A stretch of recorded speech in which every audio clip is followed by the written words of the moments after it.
नमस्कार, मैं हूँ डॉक्टर सरिता स्वामी।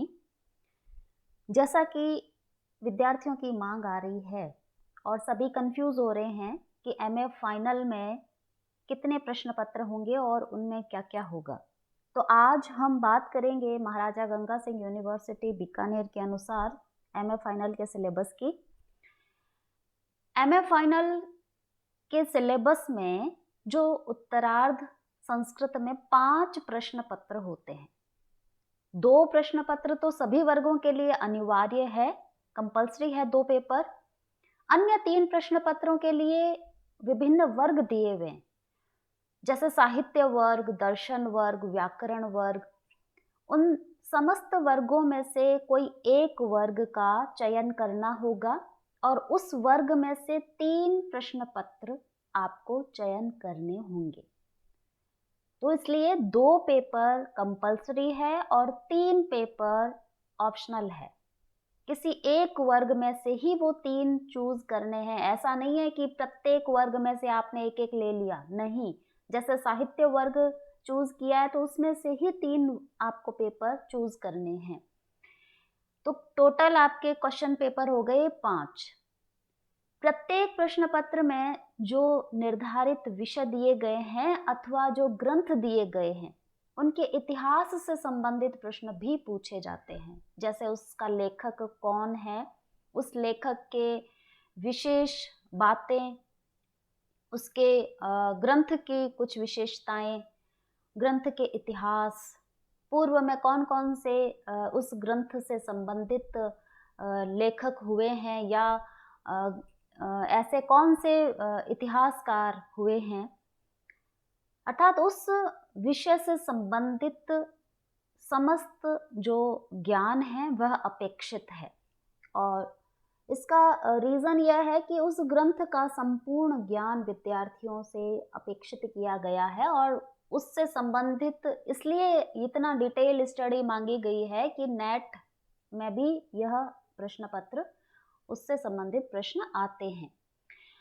प्रत्येक प्रश्न पत्र होगा तो संस्कृत मीडियम में, किंतु विद्यार्थियों को यह छूट दी गई है कि जो 20 मार्क्स संस्कृत भाषा के पूछा जाएगा, क्वेश्चन 20 मार्क्स का, उसके अतिरिक्त आप समस्त प्रश्न पत्र को हिंदी, इंग्लिश अथवा संस्कृत भाषा में लिख सकते हैं। 20% अंक संस्कृत भाषा के माध्यम से पूछे जाने वाले प्रश्नों के लिए निर्धारित है। इसलिए आपको प्रश्न पत्र यदि संस्कृत भाषा में दिखे तो घबराना नहीं है, आपको उसका आंसर हिंदी में देना है। केवल यदि स्पेसिफाइड यह किया जाए कि इस प्रश्न का उत्तर आप संस्कृत में दें, तभी आपको संस्कृत में देना है, अन्यथा आप अन्य समस्त जो भी प्रश्न हैं उनके आंसर आप हिंदी में लिख सकते हैं। तो टोटल आपके 5 होंगे पेपर, उनमें से 2 कंपल्सरी पेपर के विषय में मैं आपको आज बता रही हूँ। ऑप्शनल की चर्चा हम बाद में करेंगे क्योंकि बहुत लंबा वीडियो बन जाएगा, इसलिए आज कंपल्सरी कौन कौन से पेपर है उसके विषय में आज हम बात कर रहे हैं। पंचम प्रश्न पत्र और षष्ठ प्रश्न पत्र, ये 2 कंपल्सरी पेपर है आपके। पंचम प्रश्न पत्र होगा निबंध, व्याकरण एवं अनुवाद का, जिसके 5 इकाइयों में जो विषय है उनको मैं आपको स्पष्ट कर देती हूँ। इकाई 1 में निबंध पूछा जाएगा 1, आपको 10 निबंध दिए जाएंगे। टोटल 10 निबंध होंगे और उनके विषय है वह वैदिक साहित्य, ललित साहित्य, भारतीय दर्शन, इतिहास, पुराण, व्याकरण तथा आधुनिक संस्कृत साहित्य। इन विषयों से संबंधित आपके निबंध होंगे और उन समस्त 10 निबंधों में से आपको एक निबंध का चयन करना है और उस पर आपको निबंध लिखना अपेक्षित है। ठीक है। दूसरा है अनुवाद। अनुवाद में किन्हीं 2 वाक्यों या एक अवतरण का एक कोई पैराग्राफ दिया जाएगा, उसका संस्कृत में अनुवाद कराया जाना अपेक्षित है और संस्कृत वाक्यों में अशुद्धि संशोधन भी वहां पर करना अपेक्षित है। आपको वाक्य दिया जाएगा और उसमें यह बताया जाएगा, पूछा जाएगा कि इसमें अशुद्धि कहाँ पर है, तो आपको कारक का ज्ञान होना अनिवार्य है। जब आप कारक का ज्ञान होगा तो आप यह पहचान पाएंगे कि इस वाक्य में अशुद्धि कहाँ पर है। तो पहली इकाई में निबंध और अनुवाद से संबंधित हो गई। दूसरी इकाई है वह महाभाष्य की है। महर्षि पतंजलि कृत महाभाष्य है। उस महाभाष्य का केवल पश्प शानिक आपके इस सिलेबस में है। बहुत ही छोटी सी किताब है। तीसरी इकाई के अंतर्गत लघु सिद्धांत कौमुदी के कृदंत प्रकरण को पूछा जाएगा, जिसमें कृत्य प्रक्रिया, पूर्व कृदंत और उत्तर कृदंत इन सभी को समाहित करते हुए कुछ रूप सिद्धि करने हेतु पूछी जाएगी। चौथी इकाई में लघु सिद्धांत कौमुदी के तद्धित प्रकरण को पूछा जाएगा, जिसमें अपत्याधिकार और शेषिक, ठगाधिकार, भवनार्थक और मतवर्थीय प्रकरण को पूछा जाएगा। इकाई 5 में लघु सिद्धांत कौमुदी के स्त्री प्रत्यय को पूछा जाएगा। उससे संबंधित जितने भी रूप सिद्धि करनी है उसको महत्वपूर्ण रूप सिद्धियों को पूछा जाएगा। 3 खंड होंगे इसमें और खंड ब होगा। उसके अंतर्गत जो इकाई 3, 4, 5 है उनमें से 2-2 सूत्रों की उदाहरण सहित व्याख्या पूछी जाएगी। इकाई 1 में तो निबंध और अनुवाद है और इकाई 3, 4, 5 जो लघु सिद्धांत कौमुदी से संबंधित है उनमें से 2-2 सूत्रों की उदाहरण सहित व्याख्या पूछी जाएगी। खंड स जो होगा उसमें इकाई 3, 4, 5 अर्थात लघु सिद्धांत कौमुदी के ही प्रकरण में से सिद्धियां पूछी जाएगी और खंड स जो होगा उसमें इकाई 3, 4, 5 यानी लघु सिद्धांत कौमुदी के ही किन्हीं 5 पदों की सिद्धियां पूछी जाएगी। इस प्रकार से पंचम प्रश्न पत्र, चाहे आप कोई भी वर्ग लें, चाहे साहित्य वर्ग है, चाहे दर्शन वर्ग है, चाहे व्याकरण वर्ग है, सभी के लिए यह कंपल्सरी पेपर है। दूसरा जो षष्ठ प्रश्न पत्र है उसके 2 भाग किए हैं। पहला भाग शास्त्रीय साहित्य और काव्य से संबंधित है और दूसरा भाग है वो आधुनिक साहित्य। यहाँ आपको चॉइस मिल रही है, या तो आप प्रश्न पत्र छठा क चूज कीजिए या फिर ख चूज कीजिए। अब क कौन सा है? क है शास्त्रीय साहित्य एवं काव्य का। शास्त्रीय साहित्य में वही 5 इकाइयां हैं हमारी।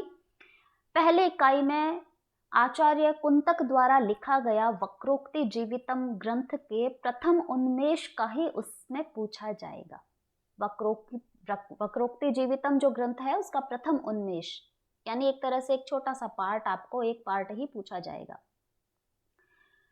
दूसरी इकाई के अंतर्गत काव्य मीमांसा जो राजशेखर द्वारा लिखी गई है उसके 1 से 5 अध्याय के अंतर्गत जो भी प्रकरण है उनसे संबंधित प्रश्न पूछे जाएंगे।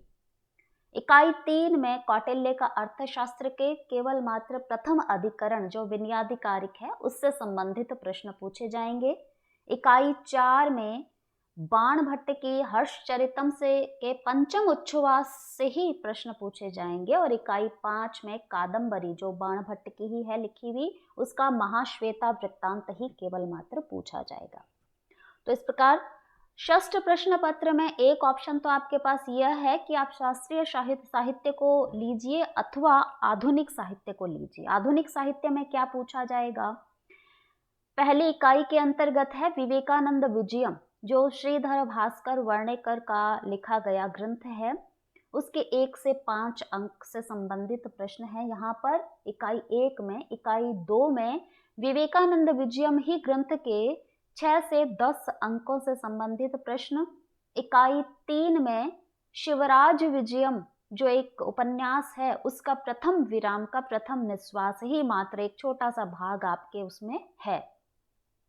इकाई 4 में डॉक्टर हरिराम आचार्य द्वारा लिखा गया ग्रंथ है मधु छंदा और पंडित विद्याधर शास्त्री द्वारा लिखा गया ग्रंथ है विद्याधर नीति रत्नम। इन ग्रंथों से संबंधित प्रश्न पूछे जाएंगे। यहाँ थोड़ी सी राइटिंग मिस्टेक हो गई है। विद्याधर नीति रत्नम। इकाई 5 में निर्धारित कवियों का सामान्य अध्ययन, कुछ 15 कवियों से संबंधित एक सामान्य प्रश्नावली बनेगी कि उन कवियों के महत्वपूर्ण ग्रंथ कौन से हैं और उस ग्रंथ का विषय क्या है। तो ये 15 कवियों के नाम यहाँ पर सिलेबस में स्पेसिफाइड किए गए हैं। भट्ट मथुरानाथ शास्त्री, पंडित विद्याधर शास्त्री, श्री गणेश राम शर्मा, श्री नित्यानंद शास्त्री, प्रोफेसर श्रीनिवास, श्री नवल किशोर कांकर, श्री अभिराज राजेंद्र मिश्र, डॉक्टर हरिराम आचार्य, श्री कलानाथ शास्त्री, पंडित श्री राम दवे, श्री पद्म शास्त्री, पंडित विश्वनाथ मिश्र, प्रोफेसर राधा वल्लभ त्रिपाठी, श्री गिरधर शर्मा नवरत्न भट्ट, श्री गिरधारी लाल शर्मा।